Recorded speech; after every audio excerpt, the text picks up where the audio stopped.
Bismillahirrahmanirrahim. Assalamu alaikum wa rahmatullah ta'ala wa barakatuhu. Sunu am di jambi kontaan nañu jàkkaarloo ak yéen tey fii ci Pass TV. Alors la dernière fois c'était fu neex lañu tourné bopp koñ yeeg bureau jàmbur yeeg sunu bureau kër jàmbur yeeg sunu kër ak fanu neexu taxawu filmé.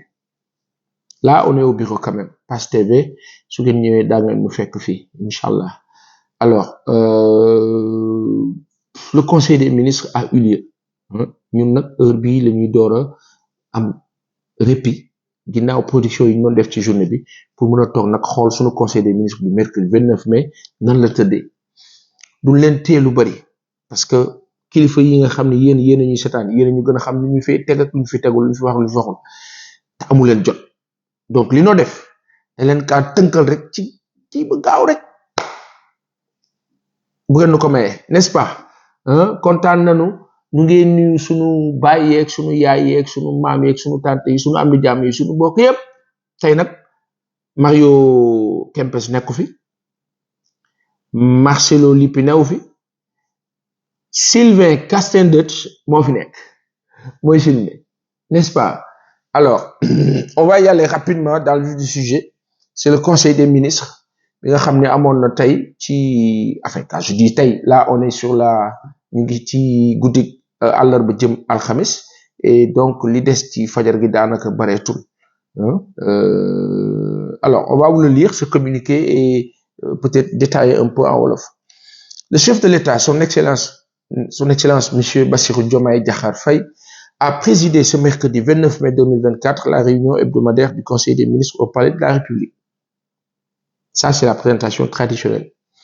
À l'entame de sa communication, le chef de l'État est revenu sur le lancement des assises de la justice et sur la journée du dialogue national qu'il a présidé. Démb fële ca Diamniadio démb buñ ko waxee ñu ngi dugg jeudi donc on va dire mercredi non mardi talaata fële ca Diamniadio président Bassirou Diomaye Diakhar Faye amaloon na fa ab ndaje boo xam ni coow la bari woon na loolu ndax ñëpp dañ ne ana Ousmane Sonko ana Maître Ciré Clédor Ly ñaar ñoom ñëpp newuñu foon. Allez savoir le pourquoi. La réponse est très simple. L'essentiel est que il fallait communiquer là-bas ña fa waroon nekk nañ fa organiser nañ ko ñu ngi ci ñaareelu fan voire ñett et cetera. Donc li ci important mooy la nga xam moom lañ fa tënk et cetera dinañ ci dikkaat léegi nii. Le chef de l'État a invité le gouvernement à considérer le dialogue comme méthode de travail préventive et efficace pour asseoir la paix, la stabilité sociale et l'appropriation par les populations des politiques publiques, gage de la relance économique. Maanaam président de la République Bassirou Diomaye Diakhar Faye jàpp na ni li gën a war a mën a yombal liggéey bi Sénégalais yi di xaar ci moom moo la jàmm te jàmm jooju fu mu am faw mu lalu ci waxtaan lu mu gëm la waxtaan boobu mooy indi déggoo saafonte xamante nangulante cëralante loolu mooy déggoo bi nga xam ne mooy indi aussi justice n'est-ce pas te justice boobu bu amee nag ci ngay tabaxi réew mi économie bi lépp daal di yemb mën a dox comme il faut.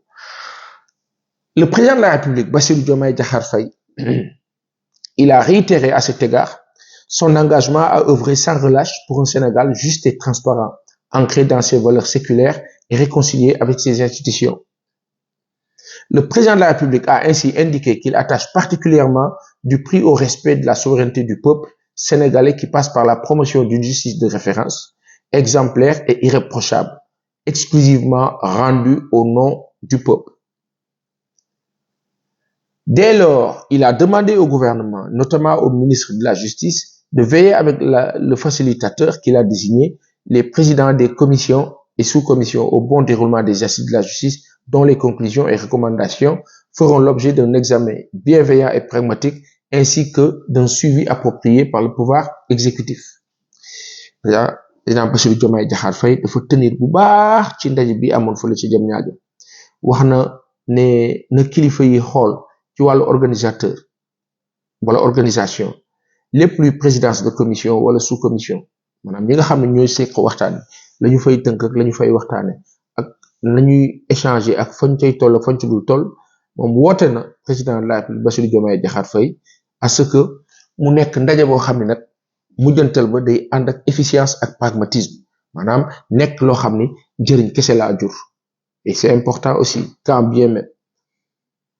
Évoquant la célébration de la journée mondiale de l'environnement prévue le 5 juin 2024, le chef de l'État a invité le gouvernement à vulgariser la nouvelle politique du Sénégal en matière d'environnement, de développement durable et de transition écologique découlant du projet. Ben kër ben garab sunu kër yi moom bu ñu organiser woo ba pare garab yi dana tege président Bassirou Diomaye Diakhar Faye affaire baa ngi ni li bokk na ci liy change réew mi Sénégal amatul garab nañu xool garab yoo xam ne dana yokk wërsëg ci ki kaa jëmbat ak ñi ko moom su ut ay garab yoo xam ni du yàq dara ci sunu suuf wala ci sunu ay bâtiment moo tax bàyyi xel la aloe vera baax na ak leneen ak leneen ak leneen ak leneen président Bassirou Diomaye Diakhar Faye vous avez vu lii ala ñëye fi bopp mu ngi par rapport à l'environnement. Alors, le président de la République a demandé au ministre de l'Environnement et de la Transition écologique de veiller en relation avec les forces de défense et de sécurité et les services compétents de l'État à la préservation et à la gestion optimale des ressources naturelles forestières et de la biodiversité. Li ñu yàgg kaas yàgg ko wax yàgg mettitlu moo di ne la défense de nos intérêts et kii di président bi Bassirou Diomaye Diakhar Faye am na lu mu sant kii di ministre de l'environnement bi amee transition écologique pour xamal ko ni que na ànd ak force de défense yi ak sécurité et de sécurité pour que ñi nga xam ne ñoo nekk di liggéey ak nguur bi di yëngu ci wàllu sunu ay ressources mën a am taxawaay bi war ci wàllu biodiversité ak wàllu ressources naturelles forestières yi maanaam yàq bi wàññeeku te lu mat a bàyyi xel la sur cette lancée je dis bien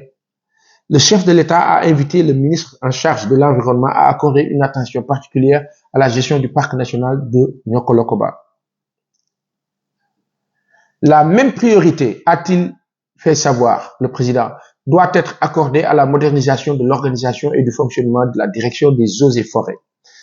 chasse et conservation des sols et de la direction des parcs nationaux. Le président de la République a demandé en outre au ministre en charge de l'environnement de travailler avec les ministres en charge de l'urbanisme, des collectivités territoriales et de l'assainissement à l'amélioration de l'aménagement paysager des communes et des axes routiers, du système de gestion des déchets solides urbains, ainsi que des réseaux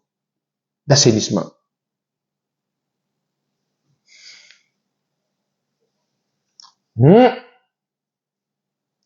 Président mu ngi sàkku de li moo sàkku am na solo de le président dans ce sens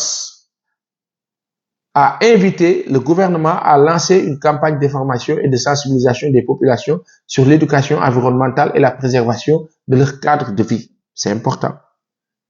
À ce sujet, le chef de l'État a engagé le Premier ministre à initier un programme national de promotion et de la citoyenneté, plutôt, avec des composantes opérationnelles et institutionnelles rationalisées, soutenues par la mobilisation effective de ressources budgétaires conséquentes. Dans le même élan, il a indiqué, Monsieur le Président, la nécessité pour chaque ministère d'initier, sous la supervision du Premier ministre, des actions majeures pour asseoir la mobilisation citoyenne des populations, notamment des jeunes. Le président de la République a informé le Conseil qu'il participera le samedi 1er juin 2024 avec l'ensemble du gouvernement à une journée nationale d'investissement humain dans le domaine de l'assainissement, en vue d'accentuer l'implication des populations locales, des communes, des forces armées et des services de l'État dans l'exécution des opérations retenues en prévision de l'hivernage.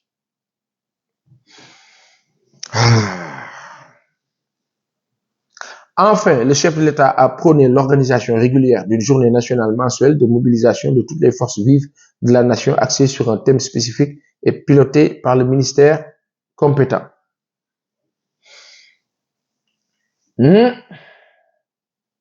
Mario,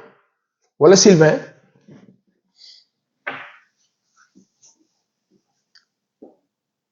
Président bi bëgg na lu bari en même temps que am jom la nuru c'est bien hein waaw am na jom waaw c'est bien. Dans sa communication au Conseil, le Premier ministre a fait part de la délicate problématique du trafic de bois et de la déforestation dans les régions sud et l'est du pays. Il a relevé que les mesures mises en œuvre par le gouvernement n'ont pas permis à ce jour de mettre fin à ce fléau, malgré les risques d'une catastrophe environnementale et écologique. Donc, le Premier ministre Ousmane Sonko moo ko xamle ne daal nañu def attention ci lépp lu jëm ci wàllu sunu ay ressources ba ci bant bi ñoo jël di ko def këriñ charbon de bois nañ ci bàyyi xel dans l'est du pays et au sud araftu na foofu. Et il a relevé que les mesures mises en œuvre par le gouvernement n'ont pas permis à ce jour jusqu'ici li état bi jot a mës a def yépp ba tey ba sànq permettront ñu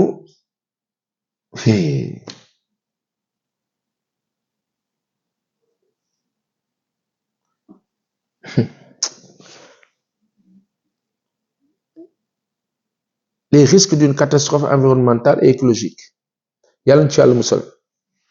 Face à cette situation, le Premier ministre a informé le Conseil de l'organisation prochaine d'une rencontre interministérielle sur ce dossier. Dans cette perspective, il a souligné l'urgence de procéder à l'audit des ressources financières importantes mises en place par l'État pour la montée en puissance de la direction des eaux et forêts, chasse et conservation des sols d'EFCOS, en particulier celles destinées à la fourniture d'équipements de sécurité, de véhicules d'intervention et de matériel technique. Il a également relevé l'importance attachée au suivi de l'activité minière dans les zones concernées.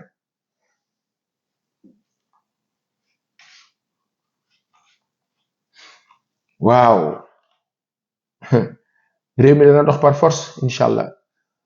réew mi dana dox par force inshallah ci kàttanu sunu borom.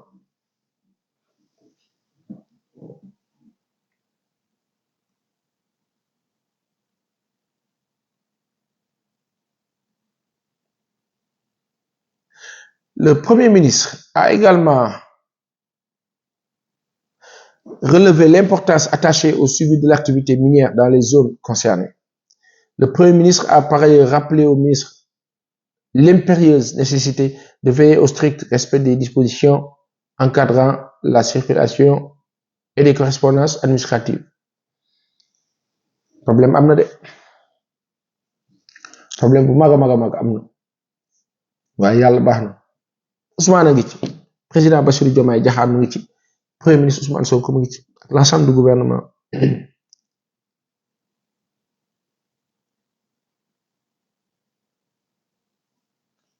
Le Premier ministre a en outre demandé au ministre chargé de la fonction publique, en relation avec le ministre secrétaire général du gouvernement, de mettre en place dans les plus brefs délais une équipe pluridisciplinaire chargée d'une part de procéder à l'évaluation du programme d'appui à la modernisation de l'administration, PAMA, arrivé à terme, et d'autre part de proposer un nouveau programme articulé autour du projet, et conforme aux enjeux de l'heure. Le Premier ministre a aussi rappelé les diligences à mettre en œuvre dans le cadre de l'exécution des plans d'action d'urgence des départements ministériels.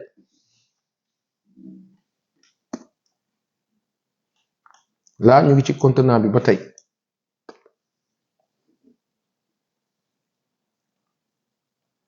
Le Premier ministre a clos sa communication en réitérant l'importance à attacher par les ministres chargés des Affaires étrangères et des Transports aériens au suivi étroit de la mise en œuvre des décisions prises lors de la réunion interministérielle consacré au prochain pèlerinage à la Mecque, en particulier concernant le transport aérien depuis Dakar. Alors lii mooy conseil des ministres bi nga xam ne amoon dem fële ca palais de la République ñu dem directement ci nomination yi.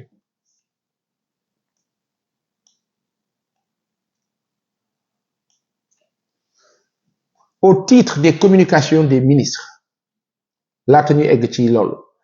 le ministre de l'intégration africaine et des affaires étrangères a fait le point sur la situation internationale. Le ministre de l'hydraulique et de l'assainissement a rendu compte de l'état de préparation de la journée nationale du nettoiement et les actions de prévention des inondations. Au titre des mesures individuelles diral na ma leen wax na ma leen li ci nekk. Au titre des mesures individuelles, le président de la République a pris les décisions suivantes. Le contrôleur général Mame Seydou Ndour, précédemment directeur de la police de l'air et des frontières, est nommé directeur général de la police nationale en remplacement de l'inspecteur général des polices ou de police Seydou Bokar Yag, appelé à d'autres fonctions. Monsieur Aliou Ciss, inspecteur de l'administration pénitentiaire, précédemment directeur général adjoint de l'administration pénitentiaire, est nommé directeur général de l'administration pénitentiaire en remplacement du colonel Abdoulaye Diagne, appelé à d'autres fonctions. Monsieur Khalifa Ababakar Sarr, ingénieur en géomatique et spécialiste en gestion des entreprises ou des déchets solides et assimilés, est nommé directeur général de la Société nationale de gestion des déchets, SONAGED. Ah, affaire yaa ngi bëgg a neex nag. Sylvain, affaire baa ngi bëgg a neex. Monsieur Khalifa Ababakar Sarr nga ne dafa war a neex loolu lay dëgg. Sylvain Castendeutsch loolu foog nga nekk ku doon seetaan football en France 1980 jamonoy Yvon Leroux jamonoy Patrick Battiston Patrick et Baka Soumaré di dóor saa yi fàttali baax na de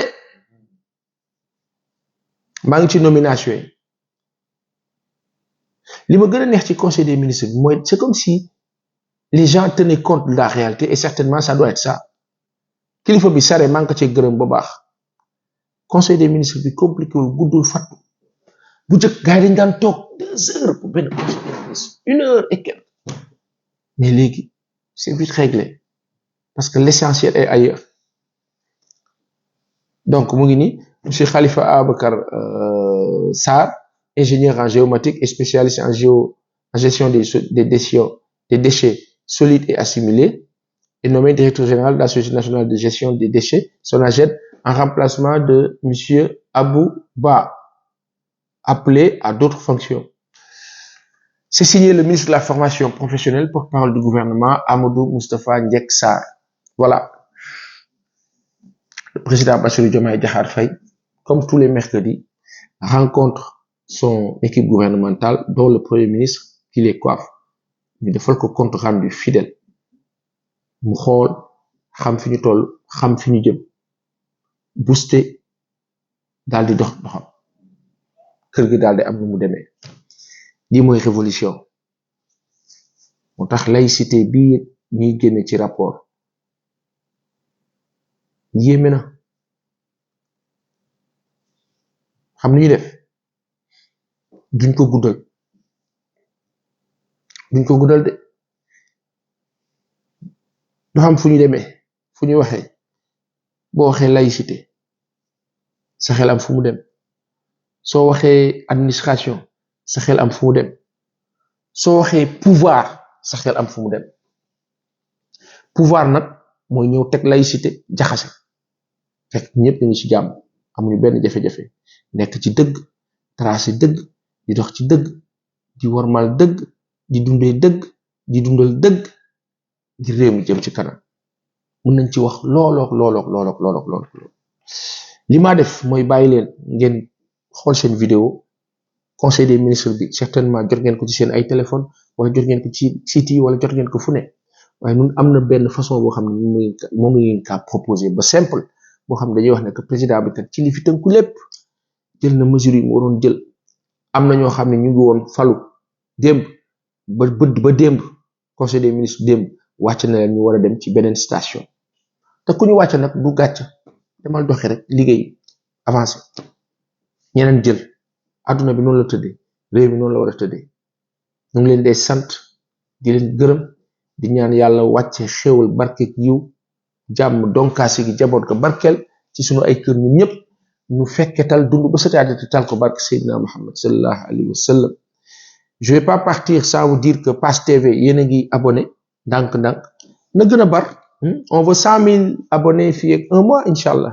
on est en train de nous installer de réinstaller des studios yu bees ñu ngi kaa teg ndànk-ndànk donc yàlla na yàlla mottali ñu mun leen proposer de l'info en temps réel et puis surtout sincère lu dëgg ndax ñun Sénégal kese la ñu am amuñu feneen Sénégal ñoo far